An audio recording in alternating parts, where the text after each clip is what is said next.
दोस्तों आपका अपना चैनल मैथ विजार्ड पर आपका हार्दिक अभिनंदन। दोस्तों आज हम लोग प्रश्नावली 1.2 पढ़ेंगे। इसके पहले हमने 1.1 का वीडियो अपलोड कर दिया, अगर नहीं देखे तो आप प्ले लिस्ट से जाकर देख लीजिए।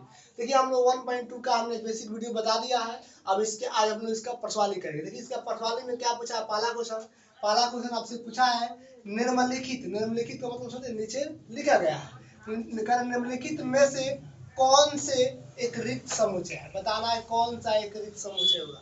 रिक्त का मतलब होता है ना खाली, जिसमें एक भी अवयव ना, हमने डिफिनेशन बताया रिक्त का। रिक्त समुच्चय वो होता है जिसमें एक भी अवयव नहीं होता है, जिसको हम लोग फाई या महिला ब्रैकेट द्वारा निरूपित करता है। कह रहा है देखिए रिक्त समुच्चय का उदाहरण बताना, ये चारों में से कौन सा एक रिक्त समुच्चय का उदाहरण है, कौन कौन सा नहीं। रिक्त का मतलब समझेगा ना, वह समुच्चय जिसमें एक भी अवयव नहीं होना चाहिए, और इसमें एक भी अवयव नहीं होगा वो रिक्त यानी खाली समुच्चय कहलाएगा। आइए देखते हैं। जैसे कि दो कह रहा है कि पहला कह रहा है कि दो से भाज्य विषम प्राकृत संख्या समुच्चय। कह रहा है क्या, दो से भाज्य होने वाला नहीं, दो से भाग देने पर क्या कोई ऐसा विषम संख्या है जो पूर्ण से कटते। भाज्य का मतलब भाग देने पर पूर्णतः कटना चाहिए, क्या तब विषम प्राकृत संख्या। तब विषम प्राकृत संख्या होती है 1, 3, 5, 7, 9 डॉट डॉट होता है। अब देखिए क्या इसे दो से इसमें भाग कर देते पूर्व से कट पाएगा, नहीं कट पाएगा। क्या इसमें दो से भाग कर दे पूर्व से कट पाएगा, नहीं कट पाएगा। इससे भाग कर दे कट पाएगा, नहीं। दो से भाग ये भी नहीं कटेगा, दो से भाग कीजिए ये भी नहीं कटेगी। यानी कहने का मतलब दो से अगर ये विषम संख्या में भाग दोगे तो विषम संख्या पूर्णतः नहीं कटते, decimal प्रसार में कटती है। इसमें पूर्णतः कटाना है क्योंकि भाज्य है, भाज्य मतलब पूर्ण रूप से कटना चाहिए, भाग देना चाहिए। क्या लग पाएगा, नहीं। यानी इसका जो हमारा समुच्चय बनेगा इसमें एक भी अवयव नहीं, कोई ऐसी विषम संख्या नहीं है जो दो से भाग देने पर पूर्णतः कट जाए, नहीं कटेगी ना। तो इसका मतलब ये क्या हो जाएगा, इसे महिला ब्रैकेट से निरूपित करता है ना, महिला ब्रैकेट से, इसलिए कौन समुच्चय हो जाएगा, ये आपको रिक्त समुच्चय हो जाएगा। क्या हो जाएगा, रिक्त समुच्चय। क्यों रिक्त समुच्चय, क्योंकि इसके अंदर एक भी अवयव नहीं है। अधिक समुच्चय वो होता है जिसके बीच इसमें कोई अवयव इसके अंतर्गत नहीं, क्योंकि यह विषम संख्या तो है, दो से भाग देने पर पूर्णतः नहीं कट रहा है, इसलिए कौन सा समुच्चय है, रिक्त समुच्चय। उसके बाद आता है कि सर अब आता है दूसरा सम अभाज्य संख्या का समुच्चय। अब सम अभाज्य सबसे पहले आपको पता करना कि अभाज्य संख्या होता क्या है। तो आपने पढ़ा होगा इसके पहले कि अभाज्य संख्या क्या होती है, इसकी घन एक या स्वयं की संख्या होती है। अभाज्य संख्या हमेशा दो से शुरू होता है। कौन कौन होता है अभाज्य, तो होता है 2, 3, 5, 7, 9 नहीं होती है, 11 होता है, डॉट डॉट कर दो, ठीक है। तो कह रहा है कि सम अभाज्य संख्या का समुच्चय। तो देखिए सम अभाज्य, तो देखिए कोई इसमें सम संख्या है, कोई सम अभाज्य, कह रहा है कि सम अभाज्य संख्याओं का समुच्चय। तो देखिए इसमें एक सम है, वो है 2। अभाज्य के साथ साथ वो एक सम संख्या भी है। तो सम संख्या देखिए इसमें सम अभाज्य है ना, इसमें एक सम अभाज्य संख्या है, वो कौन है, अभाज्य संख्या में एक सम अभाज्य आती है, वो आती है 2। यानी इसके अंदर एक अवयव है। और जब इसके अंदर अवयव है तो क्या ये ब्रैकेट खाली है, नहीं खाली है। अब जब खाली है ही नहीं तो आपको रिक्त समुच्चय नहीं होगा। देखेंगे रिक्त समुच्चय नहीं है, ठीक है। ये आपको रिक्त समुच्चय नहीं है क्योंकि इसमें अवयव है। समझ बात में, आपको खाली है ह और ना में बताना है। देखिए पहला था तो उसमें लिखा होगा, आपको आंसर में हा लिखा होगा, ठीक है। उसके बाद आप देखते आगे तीसरा नंबर कह रहा है कि x कोलन x, देखिए आपको मझला ब्रैकेट के अंदर है, वो भी x कोलन x लगाकर दिख गया है। इसका मतलब आपको सारणी निर्माण रूप में दिया है। क्या कह रहा है, देखते इसको। कह रहा है कि x कोलन x एक प्राकृत संख्या है।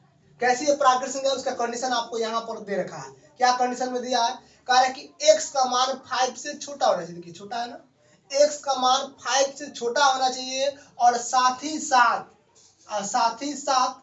x का मान 7 से भी बड़ा होना चाहिए। अब देखिए यहाँ पर कह रहा है कि x का मान 5 से छोटा, तब x का मान 5 से छोटा देखिए तो आपको 1 हो जाएगा, 2 हो जाएगा, 3 हो जाएगा, 4 हो जाएगा, जो 4 से छोटा। और साथ में कह रहा है कि यह जो मान है ना वो आपको 7 से बड़ा भी होना चाहिए। देखिए साथ ही साथ x का मान 7 से बड़ा बताइए, 7 से बड़ा कैसे हो सकता है। पहला खुद कह रहा है कि x का मान आपको 5 से छोटा रहना है, और साथ में कह रहा है ये संख्या आपको 7 से भी छोटा होना चाहिए, कह रहा है 7 से ही बड़ा होना चाहिए। देखिए x की तरफ डबल मुख है, इसका मतलब x का मान 7 से बड़ा होना। तो क्या यह संख्या जो है वो 5 से छोटा तो है, क्या 7 से बड़ा भी है साथ में। x का मान 5 से छोटा है, ये बात हम भी मानते हैं। क्या यह संख्या आपको 7 से बड़ा है कि नहीं है, 7 से बड़ा तो नहीं है, क्योंकि 7 से बड़ा होता है आपको 8, 9, 10, 11। कहाँ बड़ा है? इसका मतलब इसके नहीं, जो कोई ऐसी संख्या नहीं है जो आपको 1 से 5 से छोटा तो हो जाएगा, लेकिन 7 से यहाँ पर अगर x का मान 7 से आपको बड़ा भी होना चाहिए। इसमें कोई ऐसी अवयव है जो 7 से बड़ा, लेकिन इसमें 1 2 3 4 में 7 कोई ऐसी संख्या नहीं है जो 7 से बड़ा, इसलिए यह भी आपको क्या हो जाएगा? रिक्त समुच्चय हो जाएगा, यानी खाली। यह भी आपको रिक्त समुच्चय होगा। ठीक है, रिक्त समुच्चय कंप्लीट। अब इसके बाद आता है, देखिए यह कह रहा है कि y सच दैट y, कह रहा है कि किसी भी दो समानांतर रेखाओं का उभनिष्ठ बिंदु है। कह रहा है कि y कोलन y किसी भी दो समानांतर रेखा का उभनिष्ठ बिंदु। उभनिष्ठ का मतलब होता है जब दो रेखा आपस में बिंदु कटता है ना, तो उभनिष्ठ बिंदु कहलाता है। जैसे मान लीजिए एक रेखा ऐसे है, एक रेखा इधर से आ गया इसमें और काट दिया यहाँ, इसका मतलब इधर से यह गया तो यहाँ पर मिल गया, अब बेचारा इसमें भी मिला हुआ ना, ये दोनों आपस में ज्वाइंट हो गया, तो ये हो गया। इसी को बोलते हैं उभनिष्ठ। उभनिष्ठ मतलब दोनों एक दूसरे का पास है, चिपका हुआ है, पकड़ा हुआ है। और मान लीजिए हम है और मेरा दोस्त मेरा हाथ अगर पकड़ लिया, तो हम और मेरा दोस्त दोनों उभनिष्ठ, क्योंकि दोनों का आदमी ज्वाइंट हो गया। समझ बात में? और जो एक दूसरे से ज्वाइंट नहीं होता वो अउभनिष्ठ कहलाता है, आपस में कमन नहीं। अगर उभनिष्ठ को इंग्लिश में कमन भी बोलते हैं। अब यहाँ पर बता रहा है कि आपको लेना है, कह रहा है कि y कोलन y किसी भी दो समानांतर रेखाओं का उभनिष्ठ बिंदु। अब बताइए, आपको समानांतर रेखा, मान लीजिए समानांतर रेखा होगा, एक और समानांतर रेखा वो होती है जिसके बीच की दूरी आपस में क्या होना चाहिए? समान होती है। समानांतर रेखा वो होती है जिसकी बीच की दूरी आपस में क्या होती है? समान। देखिए यह भी समानांतर रेखा, देखिए इसके बीच की दूरी से क्या ये दोनों बिंदु आपस में कभी यह रेखा काट पाएगी? देखिए यह रेखा कितना हो आगे बढ़ते चले, हमेशा समान से आगे बढ़ेगा। जितना का अगर बीच के डिस्टेंस अगर इसका दोनों का बीच का डिस्टेंस अगर 5 मीटर का है ना, तो हमेशा ये आगे बढ़ेगा, तो हमेशा 5 मीटर का ही डिस्टेंस रहेगा, वो ना घटेगा ना बढ़ेगा। ये कहीं आपस में नहीं कटेगा, और जब कहीं आपस में ये कटेगा ही नहीं, तो क्या कभी उभनिष्ठ बिंदु बन पाएगा इसका? कहीं आपस में जब कटेगा ही नहीं तो उभनिष्ठ बिंदु बनने की कोई सवाल ही नहीं है। इसलिए कि किसी भी दो समांतर रेखाओं का उभनिष्ठ बिंदु है, तो हम लिखेंगे नहीं। जब उभनिष्ठ बिंदु है ही नहीं तो इसका अवयव बनेगा? नहीं बनेगा। तो लिखेंगे क्या? यहाँ पर लिखेंगे इसका आपको यह रिक्त समुच्चय है। रिक्त समुच्चय आपको है। क्यों है? क्योंकि इसमें एक भी अवयव नहीं आएगा, खाली हो जाएगा, क्योंकि कोई ऐसा रेखा नहीं जो आपस में काटे, क्योंकि समांतर रेखा हमेशा एक दूसरे का समान रूप से चलती है, समान डिस्टेंस बनाकर चलती है। ये आपस में कहीं आपस में नहीं काटती। जब आपस में कहीं काटेगी नहीं तो एक भी बिंदु बनेगा नहीं, इसलिए कौन सा समुच्चय कहलाएगा? रिक्त समुच्चय कहलाएगा। अब आते हैं हम लोग इसका अगला देखते हैं।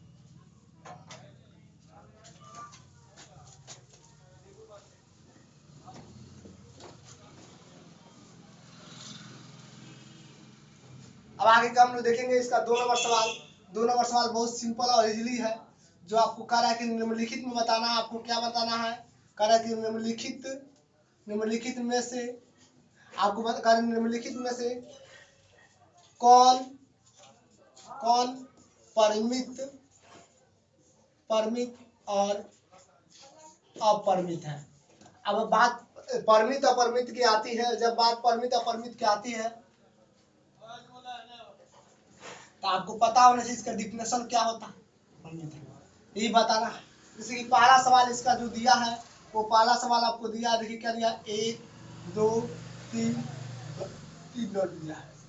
कह रहा है कि क्या ये जो सवाल दिया है ये आपको परिमित है या अपरिमित। हमने कल बताया था, आपको बताया था फाइनाइट और इनफाइनाइट बताया था। तो कह रहे हैं बताइए क्या परिमित समुच्चय है कि अपरिमित समुच्चय है? तो बताइए, हमने बता दिया परिमित का डिफिनेशन बताया, जिससे काउंट किया जा सके, जिससे आसानी से गिना जाता है ना, गिना जाता है, उससे हम बोलते हैं परिमित। जिसको गिना ही नहीं जाएगा, गिना नहीं जा सके और गिना नहीं जा सकेगा, वो बोलते हैं परिमित। जिस समुच्चय के अवयव को आसानी से आप गिन सके। अब बताइए क्या इस समुच्चय का अवयव को आप गिन सकते हैं? आप कहिएगा सर 1 2 3 नहीं बन रहा है, हम कह दीजिए अब 3 डॉट। अब 3 डॉट का मतलब ये संख्या अनंत तक जा रही है, अनंत तक की संख्या को गिन ही नहीं सकते आप। अब बताइए जब गिन ही नहीं सकते हैं तो वो संख्या कहलाएगी अपरिमित।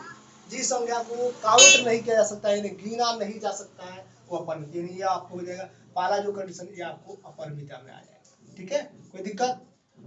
अब दूसरा आता है कि सर दूसरा नंबर जो सवाल है इसको देखते हैं। दूसरा नंबर सवाल है, आपको दिया है 1 2 3 डॉट डॉट कर आपको 100, ठीक है। अब बता पूछ रहा है कि बताइए यहाँ पर नहीं, यहाँ से पहले इसके पहले 99 दे दिया है, ठीक है दोस्तों, यहाँ पर 99 आपको दिया हुआ है। कह रहा है कि बताइए यह परमित होगा या अपरमित। तो देखिए सिंपल सी बात है, कह रहे 1 2 3 कर डॉट डॉट करते कहाँ पर खत्म कर दिया, आपको 100 पर। अब बताइए आसानी से गिन सकते हैं, 1 से लेकर कहाँ तक लिखा है, इसका मतलब बीच में अभी 3 4 5 करते करते आपको 99 के बाद आपको 100 तक जाकर खत्म हो गया। तो इसको आसानी से 1 से लेकर 100 तक गिन सकते हैं। और जब गिना जा सकता है तो ऐसी संख्या होती है परिमित। कोई दिक्कत, परिमित संख्या होती है। अब तीसरा इसका जो सवाल दिया है दोस्तों वो आप देख सकते हैं, तीसरा जो दिया है वो दिया है 100 से बड़े धन पूर्णांकों का समुच्चय। कह रहा है कि 100 से बड़े धन पूर्णांकों के समुच्चय, 100 से बड़ा धन पूर्णांक। अब 100 से बड़ा धन पूर्णांक जानते क्या होता है, 100 से बड़ा हो जाएगा 101 102, हाँ धन में ही लेना है, माइनस वाला नहीं, केवल प्लस वाला नहीं पूछेगा। देखिए 102 103 104, अब इसे करते करते अनंत तक चला जाएगा। बताइए क्या इसे आप काउंट कर सकते हैं, गिन सकते हैं, इसको नहीं गिन सकते। ये 100 से बड़ी संख्या है, क्या आप गिन सकते हैं, नहीं, तो ये आपको हो जाएगा अपरिमित। क्या हो जाएगा, अपरिमित। इसको आप काउंट नहीं कर सके वो अपरिमित संख्या होती है। कोई दिक्कत, किसी को दिक्कत हो तो तुरंत कमेंट कीजिए। आप देख सकते हैं, आप इसका 4 नंबर आपको जो दिया है ना वो बोल रहा है कि आपको 4 नंबर तो 3 नंबर तक हो गया, यानी एक संख्या आपको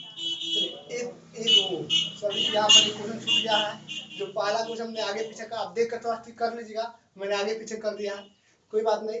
अब देखिए कह रहा है कि 99 से, आपको पूछ रहा है कि 99 से, कह रहा है कि 99 से छोटे पूर्णांकों की, कह रहा है कि 99 छोटे अभाज्य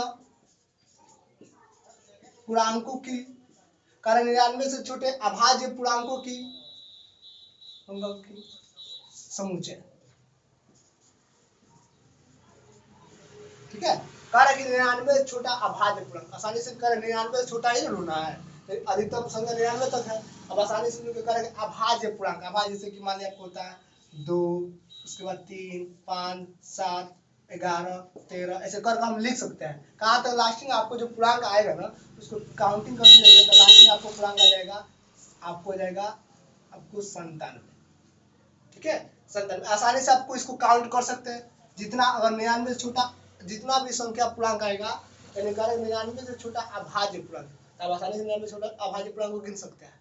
अब देखिए 99 नहीं होता है क्योंकि 99 एक अभाज्य संख्या नहीं है, ये आपको विषम संख्या हो जाती है लेकिन अभाज्य संख्या नहीं है। अभाज्य संख्या की परिभाषा आप अच्छी तरह जानते हैं, तो ये आपको गिना जा सकता है, इसलिए आपको हो जाएगा परिमित। कोई दिक्कत। अब उसके बाद लास्ट का हमने आपको रंग में लिख दिया था, यह जो 1 नंबर सवाल है खुद का 2 नंबर है, 1 नंबर जो सवाल हमने डबलिंग कर दिया है, इसलिए देखिएगा थोड़ा 1 नंबर ये आपको 2 नंबर होगा, ये आपको 3 नंबर होगा, ये आपको 4 नंबर हो जाएगा, ये आपका 5 नंबर। अब यहाँ पर हमने इसका 1 नंबर बताते हैं, ठीक है। 1 नंबर आपको जो दिया है लिखा है वर्ष के महीनों का समुच्चय। बहुत सिंपल है ना। कह रहा है कि देखिए वर्ष के महीनों का समुच्चय, तो वर्ष का महीना का समुच्चय आसानी से गिन सकते हैं, कितना एक वर्ष में कितना महीना होता है 12, आसानी से गिन सकते हैं ना। हम इसको आसानी से काउंट कर सकते हैं, एक वर्ष में कितना महीना होता है, आप गिन सकते हैं कि टोटल कितना होता है 12 होता है, 12 महीना होता है ना, 12 महीने, इसको आसानी से काउंट किया जा सकता है, यानी 12 है, तो ये आपको क्या हो जाएगा, आपको परिमित समुच्चय हो जाएगा। कोई दिक्कत, आपको परिमित समुच्चय अच्छा लगे तो